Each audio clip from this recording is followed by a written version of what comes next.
Happy New Year, everyone! Welcome back to Easy Minimalism for Busy Moms with Jody and Linnea. As we kick off a fresh year, we know many of you are thinking about resetting your space and routines.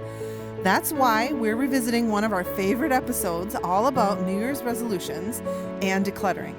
It's packed with tips to help you clear the clutter and create a more intentional home so you can start the year off feeling lighter and more in control.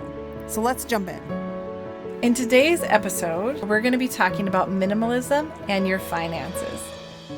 So 3 common top New Year's resolutions are your finances, your health, and your home.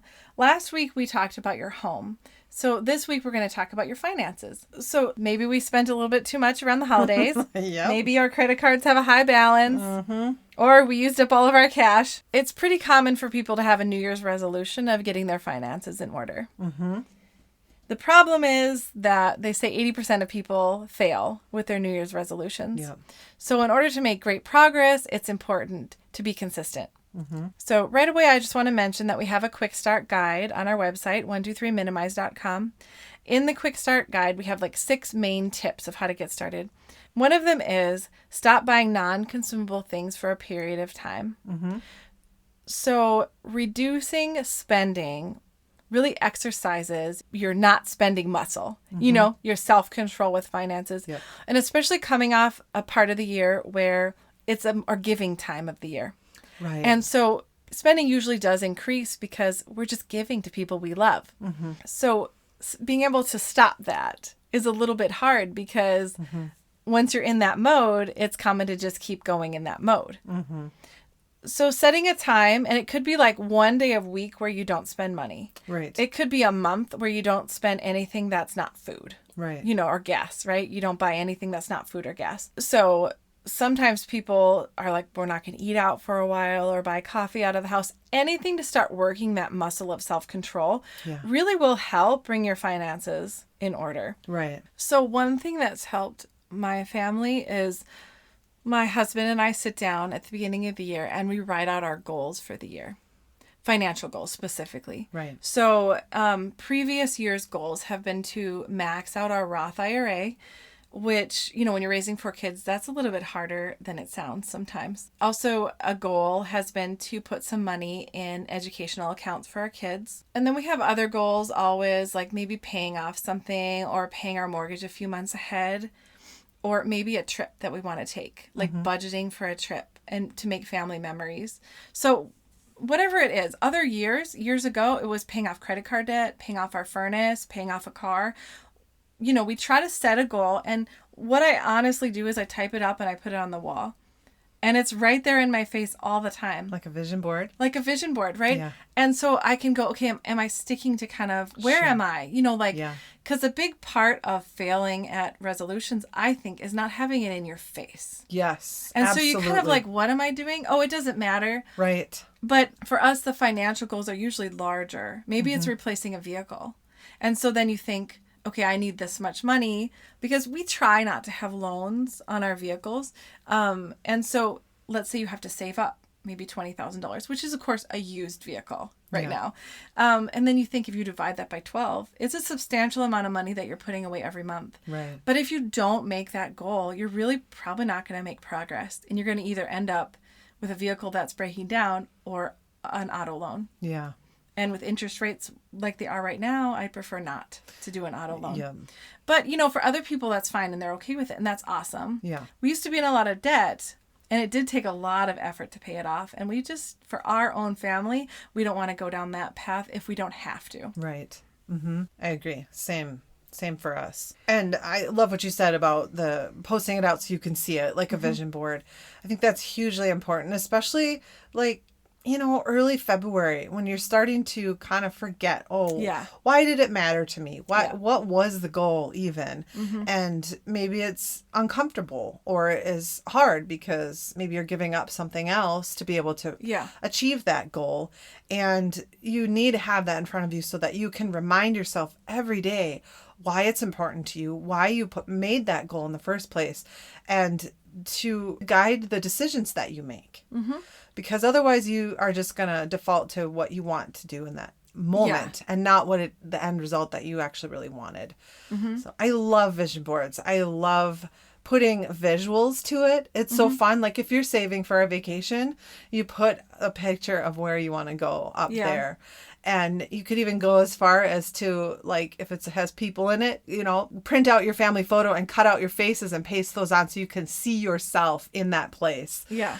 I've done that before, and it's so motivating to be able to envision that. So maybe if it is a car, like you said, put the car that you're hoping that you'll be able to get and put it on there. And what would you say is like your percentage of time that your vision is realized from the board? Well, my boards have some long-term things, some mid-term, and some short-term. Yeah. And so some of the dreams I've had that have come true from my vision board definitely took a couple of years. Okay. So I have had some very significant ones, like full-time RVing. That was on our board, I think, for 5 years. Yeah. And now we've been living it for 2 years. Yeah. So that was one that came. But, some of those just have to take time till it's the right time, or you're ready, or you have saved up the money that you want, or whatever. And there's been some other ones, like a fiddle group that I found that I really wanted to be in, and I had to learn a brand new instrument that I'd never played before,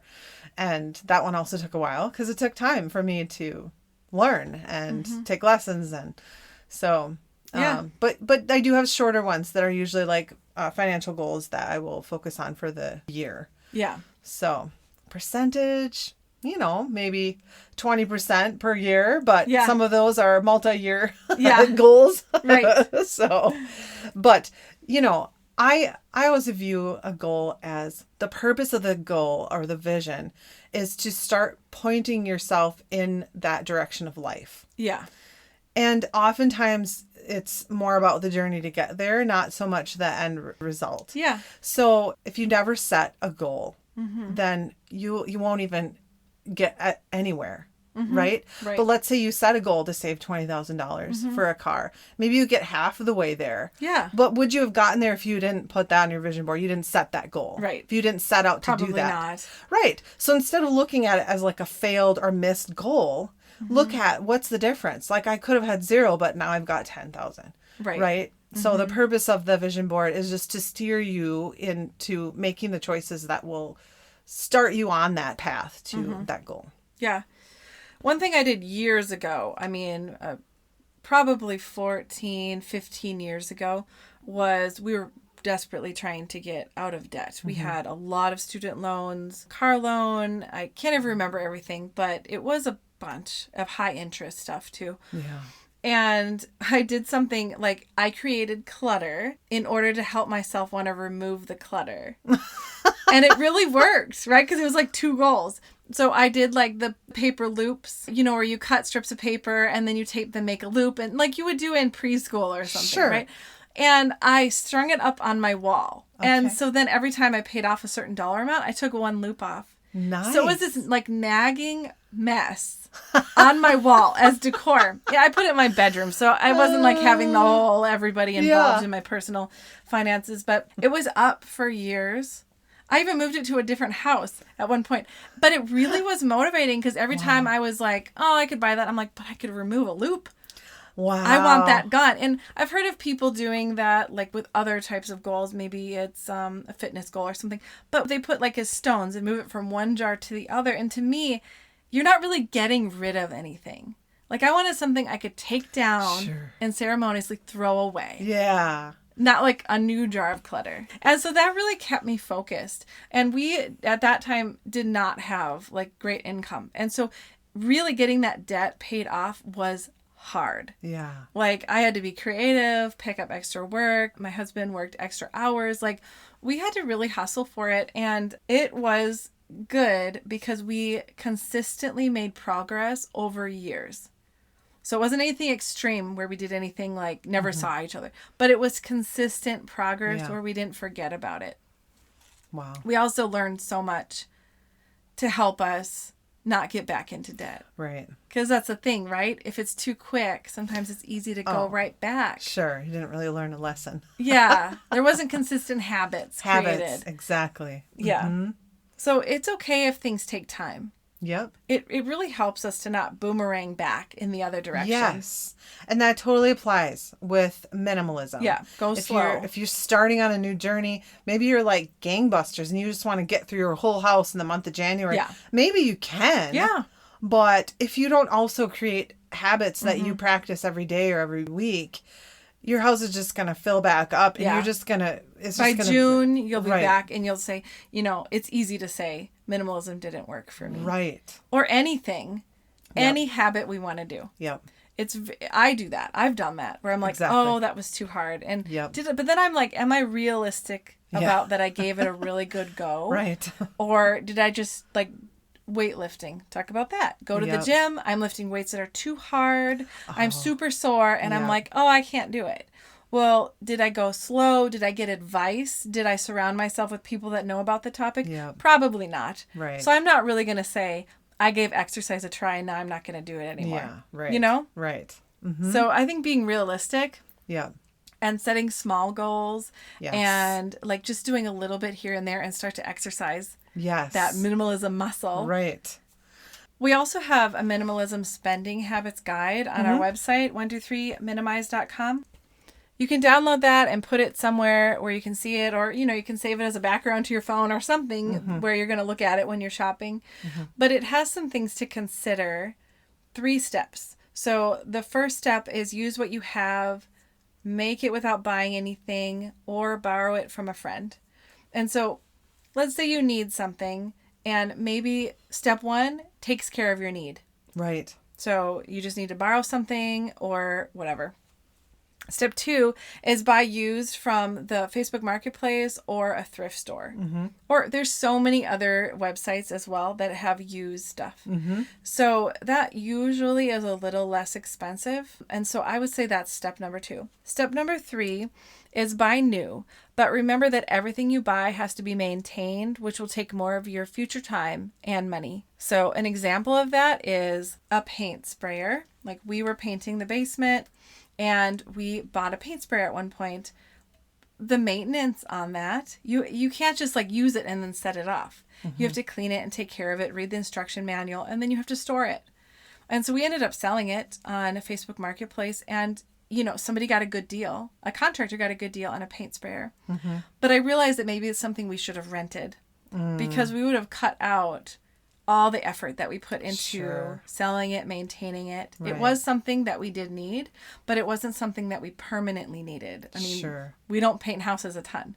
So it wasn't getting used. Another easy way to reduce your reoccurring spending is to look at what memberships you're a part of. Oh, yeah. So possibly, I talked about the gym, but possibly it's a gym membership that you never go to. Maybe it's too far away or it doesn't have hours that work for you. Netflix, Hulu, Amazon Prime. Surprisingly, I don't have an Amazon Prime membership. I still order from there all the time. You just have to get up to a certain dollar amount and then you can order without shipping. So to me, it's not a big deal because often stuff will sit in the cart and later I'll decide I didn't need it anyway. Right. So to me, it's actually better when I have had Prime, then it's like put it in the cart, order it. Yep. And then I'm like, why did I order this? I need to go through my own spending habits list, But it's easy when you're busy, to kind of fall back into old habits. So looking at your memberships. One thing is having too many streaming memberships. Yep. How can you possibly watch so many things at the same time? Exactly. So taking a month off here and there, it's like totally fine. They let you do it. You can pause it and come back to it when you have more time to watch a show on that platform. Right. And that can really, I know it's little bits of money, but it all adds up and it changes your mindset. Yes. About easy money. I mean, easy come, easy go. Right. And so even if it's like $10 here, $10 there, that can turn into $100. But it also can exercise your spending habits muscle. Yep. And so now you stop spending this, or you started bringing coffee with you in the morning to work, or you packed your lunch, or you didn't buy, clothes really quickly all the time without really thinking about the quality of clothes and what is really going to work for your style and your body and your budget. Mm-hmm. Yeah, and that's just adding on to that, creating sustainable habits. Mm-hmm. This is a great time to mention our upcoming January Declutter event. We will be holding a 4-week Facebook event that has been designed to help you reach your minimalist goals. We will provide you with all the tools and the structure that you need to be successful in this event. You will receive a 70-plus page workbook and be part of a private Facebook group for connection and accountability. In addition, you will have access to 2 months free in our membership community for continued support in maintenance mode. Don't miss this event. We are going to have so much fun providing you with the guidance through daily tasks, tips, prizes, and coaching. Registration is now open at our website, and we would love to have you join us. And that's a wrap for today's episode about minimalism and your finances. We hope you enjoyed this topic and found a few tips that might help you on your journey. We want to extend a heartfelt thank you to our amazing listeners for tuning in. Your support and curiosity are what keeps us going. For more tools and resources to help you on your journey toward a simpler life, visit our website, www.123minimize.com. If you found today's episode valuable, don't forget to subscribe to this podcast so you never miss an opportunity to explore new ideas and perspectives. And if you're inclined, leave us a review, which helps to spread the word to others who might enjoy the journey too. As always, feel free to connect with us on Facebook or Instagram to share your thoughts, suggestions, or just to say hi. Until next time, stay motivated. Take care.